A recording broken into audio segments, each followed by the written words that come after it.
Saudi Arabia has reportedly struck a significant deal with Russia, acquiring 39 Pantsir-S1 SAMs mobile air defense systems along with 10 command and control vehicles to orchestrate operations of these combat machines.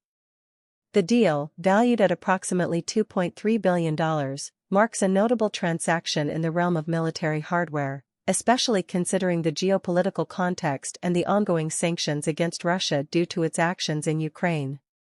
The Pantsir-S1 SAM, or SA-22 Greyhound as it's known in NATO parlance, is an evolution of the Pantsir-S1, introduced with several upgrades that enhance its combat effectiveness. It boasts an integrated system with 12 ready-to-fire 57E6E or 57E6ME missiles, alongside two 30mm 2A38M automatic cannons. Its detection range exceeds 40 km for air targets, with engagement capabilities out to 20 km for missiles and 4 km for cannons. The system's advanced radar and electro-optical systems allow for 360-degree coverage, making it adept at handling multiple threats simultaneously, particularly low-flying and slow-moving aerial threats like drones, which have become a significant challenge in modern conflicts.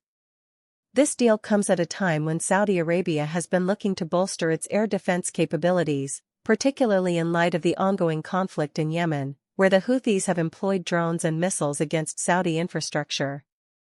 The Pantsir-S1 SAM's ability to counter such threats makes it particularly appealing for the Saudis, who have faced these attacks in the past. The transaction was brought to light by the Organized Crime and Corruption Reporting Project, OCCRP, suggesting that the deal might have been executed in a manner that skirts around Western sanctions imposed on Russia. This raises questions about how the deal was facilitated, possibly through intermediaries or complex financial arrangements to navigate the sanctions landscape, where direct U.S. sanctions might not apply but secondary sanctions could impact entities facilitating such transactions. For the U.S. defense industry, this sale could send ripples of concern.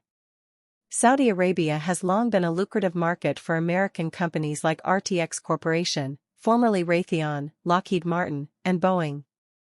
This deal might signal a diversification in Saudi defense procurement, potentially affecting future contracts for U.S. systems like the Patriot or the newer THAAD, especially if Saudi Arabia perceives Russian systems as offering better value or specific capabilities against emerging threats like drones.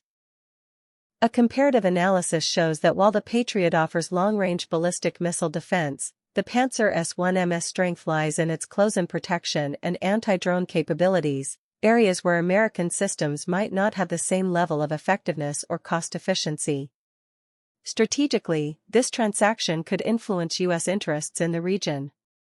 The U.S. maintains a significant military presence in Saudi Arabia, primarily to counter threats from Iran and its proxies. The integration of Russian technology into Saudi defense might complicate military interoperability and planning, possibly prompting a re-evaluation of U.S. military support or pushing for sales of more advanced or complementary American systems to maintain influence. Politically, the reaction within the U.S. could be mixed. Hawks might see this as a sign of diminishing U.S. influence in the region, while others critical of Saudi Arabia's human rights record might argue for a reassessment of military cooperation. This could lead to debates on Capitol Hill about new sanctions or adjustments to existing ones, especially if this deal is perceived as undermining U.S. policy towards Russia. On the broader international stage, this deal might affect regional alliances. Countries within the Gulf Cooperation Council, GCC, or those aligned closely with the U.S., like the UAE, might take note.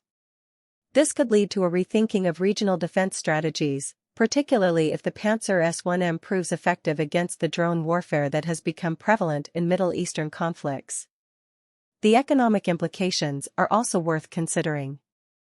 If Saudi Arabia begins to lean more towards Russian technology, this might impact U.S. investments in Saudi Arabia or alter economic relations. American defense contractors might find themselves in a position where they need to innovate more rapidly or offer more competitive pricing and technology transfers to retain or win back market share. Regarding military training and integration, the introduction of Russian systems could mean a shift in training paradigms for Saudi forces. There might be an increased presence of Russian military trainers or advisors, which could influence the operational culture of the Saudi military, traditionally trained with American equipment. Looking forward, this transaction might not be an isolated event but part of a broader trend. Experts speculate on whether this signifies a shift in Russian arms sales to the Middle East, potentially opening doors for more deals as countries seek to diversify their defense portfolios amidst global tensions and technological advancements. In essence, this deal underscores the evolving landscape of global military strategy, where technology, geopolitics, economics, and the very nature of warfare with drones at its forefront, intersect in complex ways. It's a testament to how nations navigate through a maze of national security needs, international law, and strategic alliances, shaping not just their military capabilities but also the global balance of power. Thanks for watching.